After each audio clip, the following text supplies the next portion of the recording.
السلام عليكم. في هذا الفيديو غادي نوضح لكم الفرق بين انخفاض السكر اولا الاعراض ديال انخفاض السكر في الدم وارتفاع السكر في الدم مع بعض النصائح ديال كل وحده فيهم. خليكم معايا. بالنسبه لاعراض انخفاض السكر اولا ما يسمى بالايبوغليسيمي فراه ملي كيهبط السكر بزاف في الجسم ديالنا راه كيبدا الشخص يحس بالدوخه، تعرق، تشوش في الرؤيه، كيولي شاحب، وجهه شاحب، كيحس برجفه ولا الرعشه في الجسم ديالو، والفم داكشي اللي داير على الفم ديالو كيحس بحال كيتنمل داكشي اللي داير على الفم ديالو، كيحس بجوع غير عادي، عصبيه، احساس بالضعف، فقدان التوازن. وفي الحالات اللي خطيره بزاف هو انه المريض كيولي في كوما اولا كيغيب، وهذه الحاله اللي خطيره في هذا الشيء هذا. بالنسبه للنصائح اللي يمكن نعطيه للشخص اللي كيكون طايح ليه السكر، فراه هذه اللي كيطيح ليه السكر دائما يهز معاه شي حاجه حلوه بحال التمر، السكر، نيت، حلوه، عصير، يعني شي حاجه تطلع ليه السكر دغيا سور بلاص. وما تغفلش على الوجبات ديالك خصوصا الفطور. والا كنتي مريض بالسكر راقب السكر ديالك بانتظام باش تعرف واش طالع ولا لا، باش ما تبقاش تتوصل شي حاجه اللي هي لا يحمد عقبها كما كنقولوا.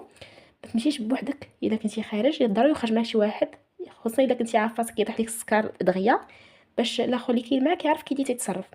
اما الا كنتي في غيبوبه فراه ضروري الناس اللي حولك خاصهم يديوك اقرب مستشفى او لا اقرب هذا باش يقوموا بالاجراءات اللازمه. اما بالنسبه لاعراض ارتفاع السكر او ما يسمى بهيبرغليسيمي، فراه ملي كيطلع السكر كيظهروا بعض الاعراض اللي تعرف بان هذا الشخص راه طلع ليه السكر، بحال العطش الشديد، تبول متكرر، جفاف حول الفم، تعب مستمر، رؤية مشوشة، فقدان الشهية، صعوبة في التنفس، رائحة الفم كتولي الريحة ديال الفم ديالو كتشبه الفاكهة.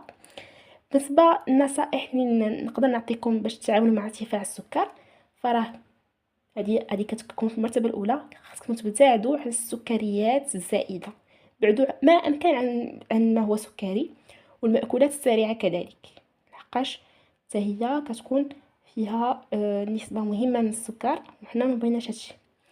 وكنصحكم عاوتاني بشرب الماء بكثرة، لحقاش الماء كيساعد الجسم باش يتخلص من السكر الزائد، مع ايضا ممارسه الرياضه بشكل منتظم. حتى المشي راه مفيد بزاف، اللي ما قادرش يمارس الرياضه زعما الجري وهذا يتمشى، مجرد المشي يسوى راه مفيد بلا قياس. وما تهمش الادويه ديال السكر اللي كيكون كاتبهم لك الطبيب، وخاصك المتابعه مع الطبيب، ودير تحاليل دوريه، يعني كل مره دير تحاليل باش تشوف